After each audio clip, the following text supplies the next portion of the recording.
This lady, Alicia Bustos, was a passenger in the back seat of a Buick when her car was hit by an F-150, think superintendent. An F-150 whose driver was using a cell phone at the time of the crash. Jury awarded $20.98 million, later reduced to $16.8 million. Here's the message, guys, and here's what I argue to juries, and it doesn't take but 30 seconds into my closing argument before I see one or two heads start to nod up and down, and I know that I've got them, because it's an undeniable argument. If you don't have the right kind of policy up front, and if you don't enforce it, then what you have just said is that there is an acceptable casualty rate. And there should not be an acceptable casualty rate when it comes to these kind of wrecks. Right now, for most of us, we're sending our fleet out relatively blind, and we're hoping for the best. And I don't think it's good enough anymore. So here's the deal.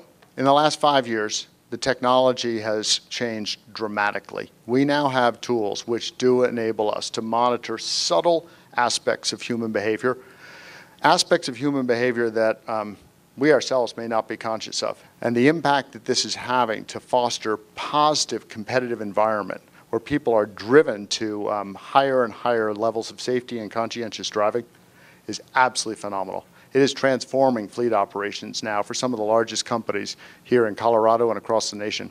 In January through March this year, we rolled it out to all of our fleet vehicles within our entire fleet, about 700 pickup trucks primarily within Canada's fleet. As I said, a division-wide implementation. We operate in 6 states.